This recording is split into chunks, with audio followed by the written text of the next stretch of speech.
Hi everybody, I hope that you've been having fun working on your tarot and learning and just taking in as much knowledge as you can about this wonderful art.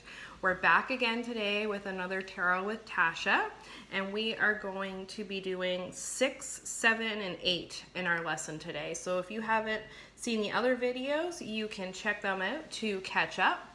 Of course, there is no rush. I would prefer you to take your time with this and just go at your own pace instead of trying to keep up with the lessons, because this is your chance, this is your tarot lesson, this is your experience, and you really should get the most out of it by just doing your own thing. So take your time and do not feel any pressure to stay up to date with the lessons, okay? We are using the Rider-Waite Tarot deck.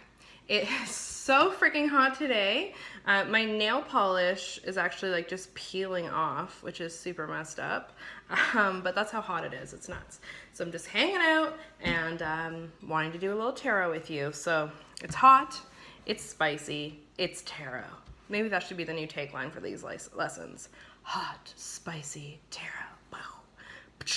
I'm sorry. Okay, I'm running on not a lot of sleep, which is probably a theme with my videos, is that I don't really sleep. Last night, Mr. Winkles, my pug, woke me up at 4 o'clock to let him go pee. Yeah, it was awful. It was awful because he is a little bit overweight and really old, so he can't do the stairs by himself anymore. So we actually have to carry him outside. So at 4 a.m., I was outside with Mr. Winkles. But I must say it was absolutely gorgeous. The full moon was beautiful because it's still like pretty much full. And there were these beautiful like moon dogs is what we call them around here, those rays around the moon. And it was gorgeous. So for that, I'm grateful, but I'm also running on not a lot of sleep. So who knows what's gonna happen in the lessons today. Hang on to your witch hat. All right, we're gonna start with the number 6. So the 6's, let's take a gander at them.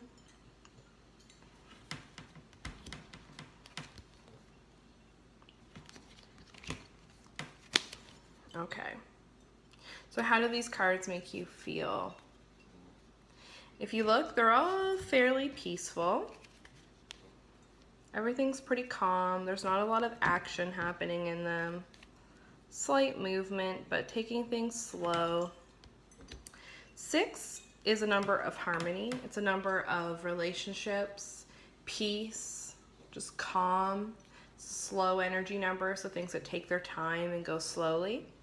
And you'll see that reflected in these cards. So when you look at this one, what do you see? What comes to your mind?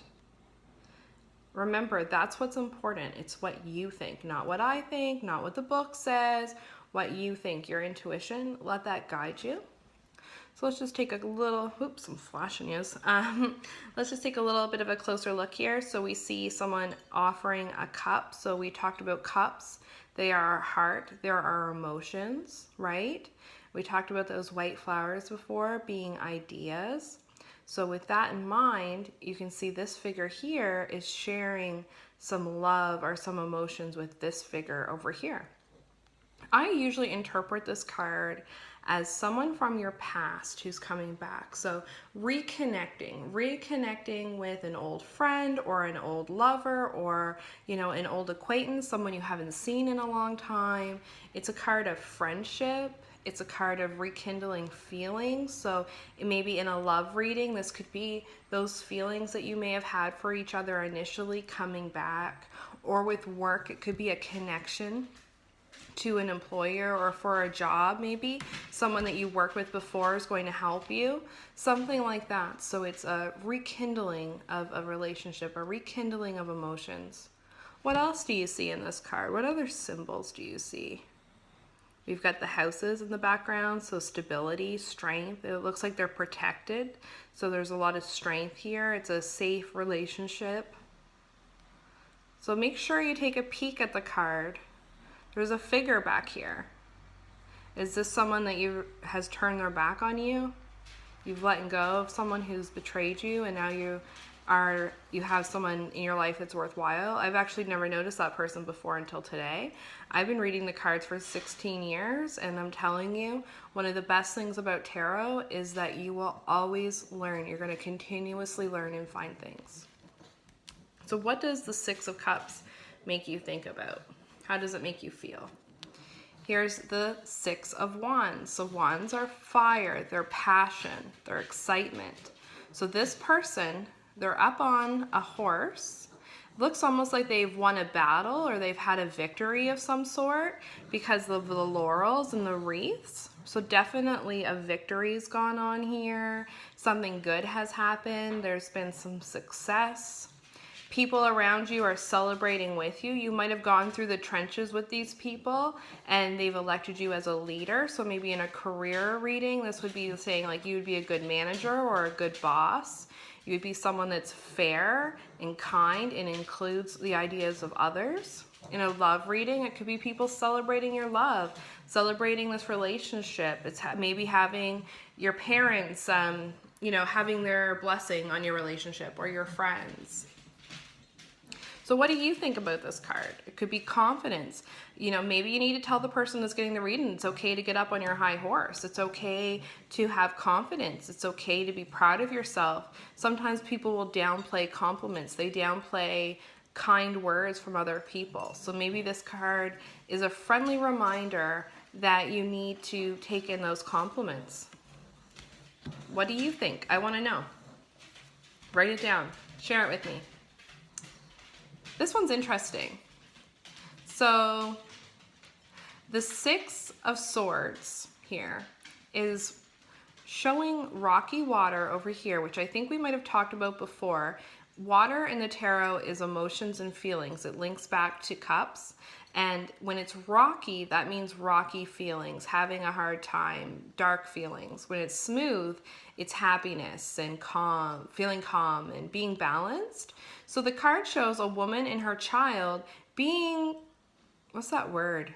I want to say charioted, and I think I just made that up. Ferried, there it is, ferried. Woo, yay, brain, you're working. Those synapses are, no, that's not the right. Anyways, I don't know what I'm trying to say. My brain's working, sort of. So this fella here is kind of helping them get to the other side. Now, the question you want to ask the person getting the reading is that, where do you see yourself? Are you the person taking control? Are you driving? Are you steering the boat, not driving the boat?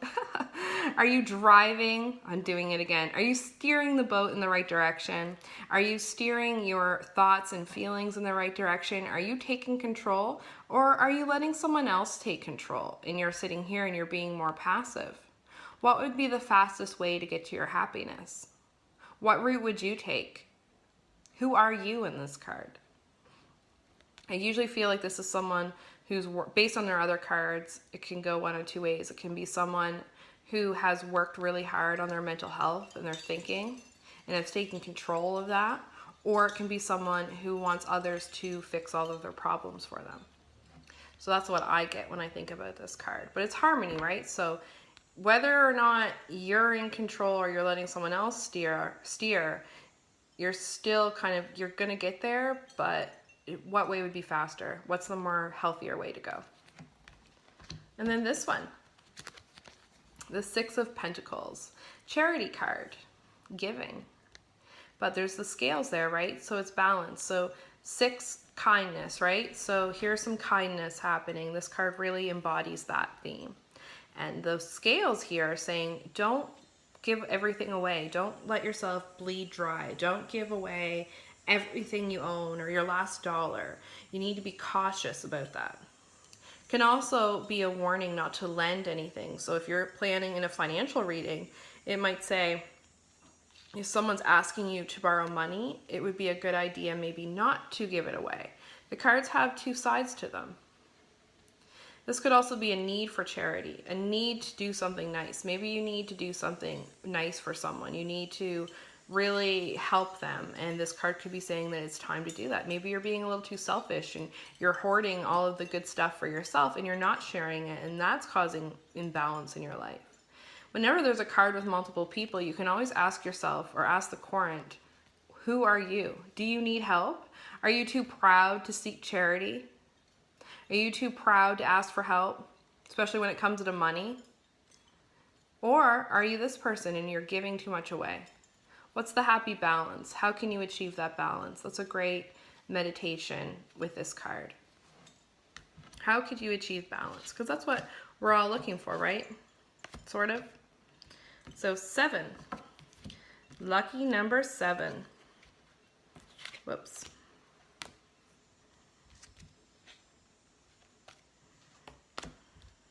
There. Okay, so 7. It's a number, it's a little bit of a chaotic number. It's a lucky number as well. I mean, lucky number 7, right? But in the tarot, it's about lessons and learning lessons, and the lesson of 7. So that's an easy way to remember it. It's lessons and decision making. And are you going to take the easy road or are you going to take the hard road? That's kind of the way this goes. 7, number of choices, decisions. There's a change that's about to be happening. Transitional number. This is the 7 of Cups. This is a really interesting card. I really want you to think on this card. I want you to think about what each of these mean to you. How do they make you feel? What choices do you think this person's going to take or make? Are they someone who's indecisive? Or are they making their decisions too quickly? Is there anything here that you think is kind of a warning or a cup that makes you a little uncomfortable? This one for me, because there's a skull on that cup. And it's the only cup with laurels. So traditionally, laurels in the tarot are like a good thing. They're a victory, a success. They're being able to get to the next phase or take on to the next project. You know what I mean? But in this card, it's like, no, don't do it.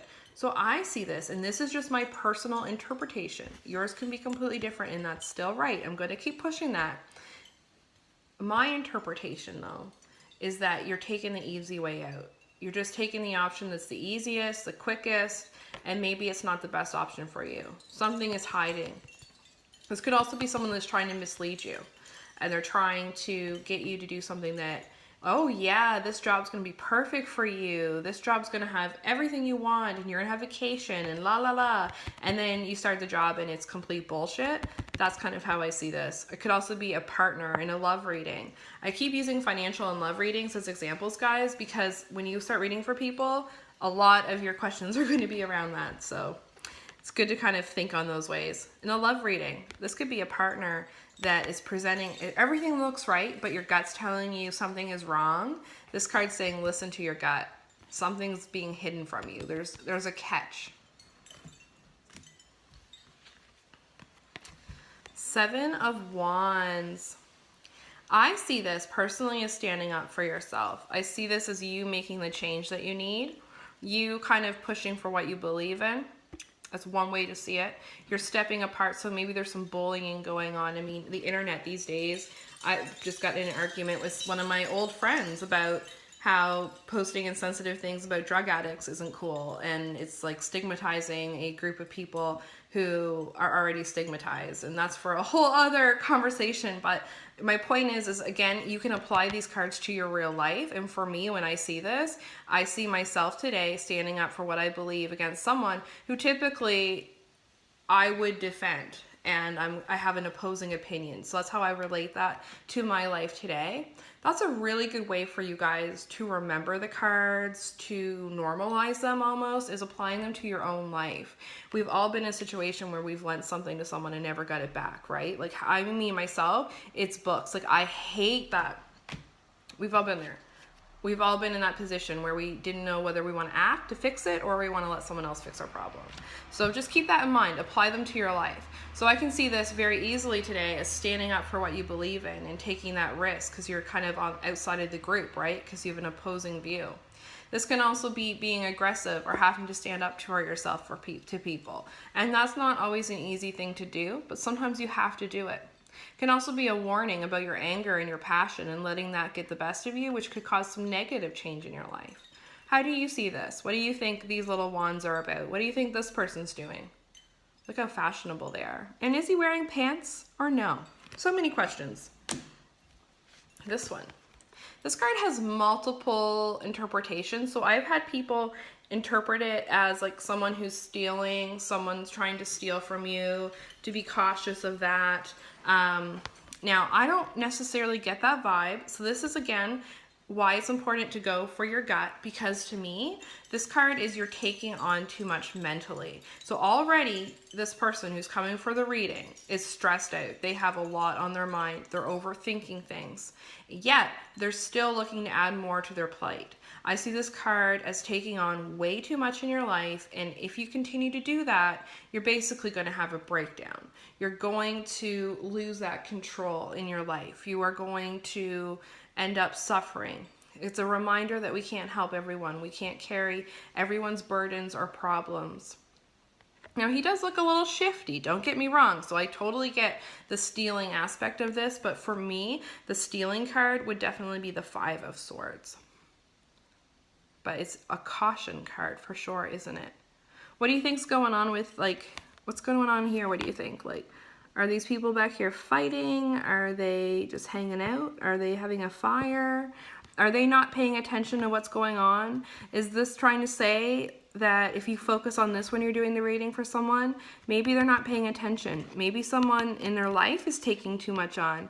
Maybe it's a warning that someone is really stressed to the max and that we need to kind of take a peek at that. I just got a low battery message, so we're going to have to stop at 7 today, which usually seems to be what happens. I say we're going to go to a certain number and then we stop, but I want to get this filmed.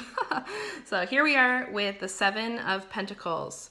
Patience, transformation, but you have to be patient. So you've put the work in, but you're being impatient, like you want it all to sprout overnight. And this card's just to remind you that not everything that's good happens instantly. So be patient. It's also about hard work or goals that you've done. In a career reading, this shows me that you've already done the work. So now it's time for things to blossom. You're going to start seeing results. Things are going to start happening for you. In a love reading, you've already put all the self-love and self-work in. So you're worthy of that love affair or romance. You know, it's about being patient and being proud of yourself. So for homework, I would really like you to apply as many of these cards to people that you know. I want you to think on each card and apply it to your life. I want you just to take the card and go, when was I this person? When was I not being patient? Or when was I waiting for help? Or whatever. But I want you to apply these cards to your life, apply them to people you know, spend some time with them, get to know them, shuffle your deck, rearrange it, play games with it, and we will be back for 8 and 9 and who knows what else. Thank you so much for hanging out with me, and good luck with your tarot learning. And if you have questions, email me tarot.sj@gmail.com. I'll link it below, and we will get learning again soon. So have an amazing day, and thank you so much. Happy tarotting. Bye.